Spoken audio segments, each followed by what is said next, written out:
and encouraging this Sunday to wear Halloween costumes to worship. There are several reasons for this. First is, Halloween is a favorite celebration for me. And I think it non-inclusive for adults to not be able to fully participate in all of the fun of this particular holiday. Secondly, the celebration of Halloween holds for many a great divide between a belief system of numerous Western Christian churches. And lastly, I ascribe to a belief that whatever society is doing outside of these walls should be able to be discussed inside as well. Thus, allowing those of us who enjoy participating in this Hallow Eve custom can wear costumes even to worship. So, I bet you are wondering, what does Halloween and this morning's scripture have in common? The common theme is found between the attitude of superiority of the Pharisee towards the tax collector and Christians who have all of the answers and look down on those of us who acknowledge that we don't necessarily have all the answers to the question. As an example, the negative understanding by some denominations towards Halloween versus those neutral or positive attitudes held by other Christian denominations. So the key to this morning's discussion is in the last sentence of the text. This tax collector, rather than the Pharisee, went home justified before God. So the point of this morning's story is about justification. Both men, their prayers are not original thoughts by them. They are actually praying two different prayers from Psalms, two different Psalms. The tax collector's prayer comes from Psalm 51. Have mercy on me, O God, according to your steadfast love. According to your abundant mercy, blot out my transgressions. The Pharisee was praying from Psalm 17. If you try my heart, if you visit me by night, if you test me, you will find no wickedness in me. My mouth does not transgress. By the words of your lips, I have avoided the ways of the violent. My steps have held fast to your paths. My feet have not slipped. You know, Jesus never condemned the Pharisee. The Pharisee was stating a factual position of how he followed God's words. The problem for the Pharisee comes in his motives of why he was following God's words and of his comparing his actions to those actions of other people. And we can tell that this Pharisee thought of himself as superior to other worshipers because the story says the religious leader stood apart from the others and prayed. At the end of World War II, churches in the United States grew in leaps and bounds. Some of you remember this process. All the congregation had to do in those days to grow in membership was to have a building and to have its doors open. In the process of this mass growth within mainline denominations, the local church in most cases lost sight of its purpose for being present. And in the following generations, there has been a major decline in mainline denominations because of this loss of vision and purpose. Too many churches started looking more like a Pharisee, standing away from the crowd, not being engaged in the issues of their local communities that people within their local communities have deal with. In truth, many churches exist today solely focused upon themselves and do little or no ministering outside of their fold. So today is Invite a Friend Sunday. You remember that? Invite a Friend Sunday? We've been doing this for 4 months now as a way of promoting this specific effort of encouraging people who do not attend church anywhere to come and check us out. Now, as a costume Sunday, today could be used as a non-threatening fun event to encourage our friends and neighbors to check us out and to learn what we have to offer. So my question is, how many of you have truly been active in inviting people to worship? And if you're not, then we need to be asking ourselves, why am I not inviting people to church? What is it that prevents us from asking? You know, one of the most common excuses that I hear is, well, you know, all of my friends are already attending other churches. And when I hear that, I respond, well, you know, it's time you start broadening your circle of friends and finding some new friends as well. We have little issue about sharing the latest movie or a good restaurant with friends and even acquaintances. But we are fearful of extending an invitation to our church. I think it is how we view church. What if we start to understand church for what it truly is? A community.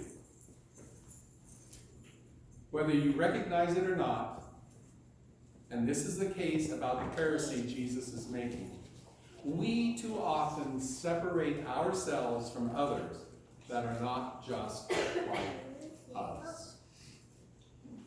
For you see, if we see ourselves on the same playing field as others, meaning we are equal, truly equal with everyone else that we meet, we should not be able to hesitate in interacting with people that we currently do not know.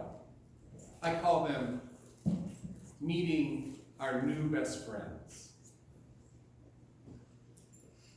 The idea of being justified in the eyes of God is the key issue here. Being justified means that what I am offering to God has been accepted by God.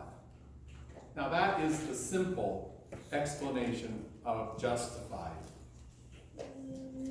This story, as I was reading through it, actually brought back, which I had not recognized up until this week, the story, it's a retelling in part of the Cain and Abel story.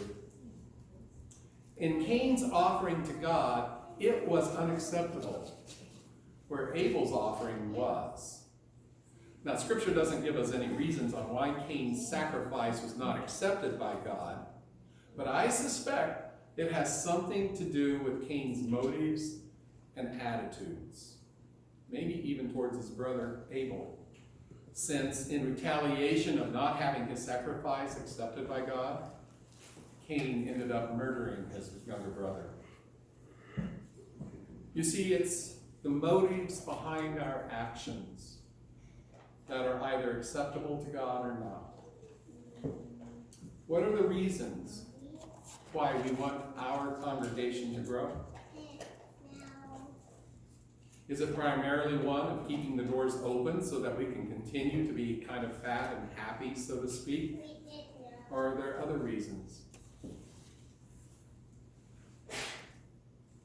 I talk our church up all the time around town to all sorts of people that I have yet to become friends with.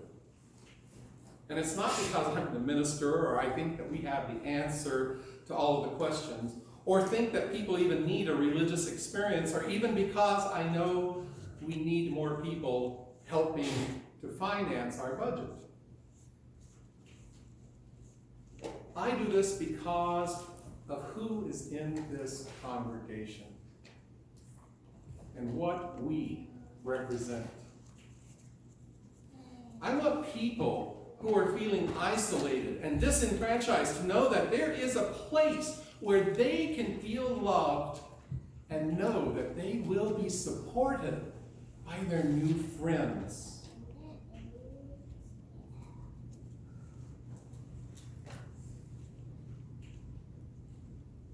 I talk our church up because I know that with larger numbers, we can be more effective in being involved in a broader range of community issues.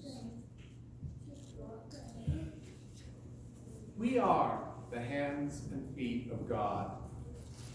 And we have so much to give to people in Grand Island and have the power to make our city even more livable for all people.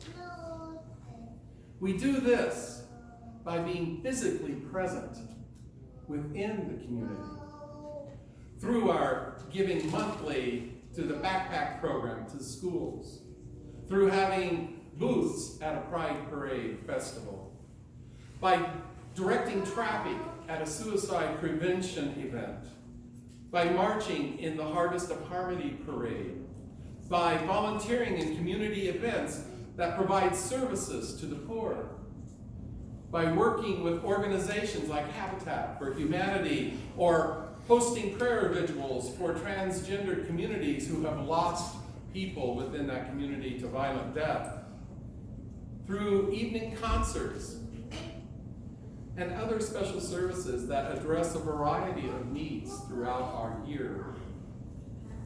These are the things that as a congregation you have been involved with in one way or another this past year. If you're feeling tired, you should. We have been really busy, and I applaud you for that, because this is what church is about. It is about being involved, not here, but out there within the community. These are the activities that are called justified in the sight of God, because it is giving love to others without expectation of reciprocation. That's what I loved about this story of the UCC churches that took $38,000 that they collected over the period of a summer and turned that in through a nonprofit organization that was able to buy medical debt of 6,000 people who were not able to pay for their medical expenses. Do you know that 75% of all bankruptcies that are caused by medical debt, those people, 78% of them, have health insurance? And they turned $38,000 into $5.3 million.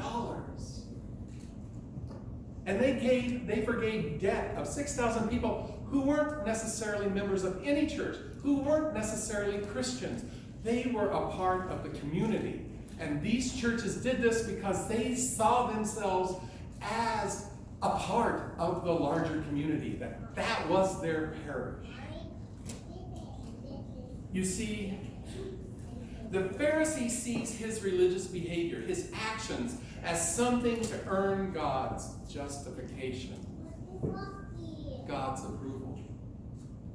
The tax collector realized his shortcomings and just asked for forgiveness, and his request was accepted by God.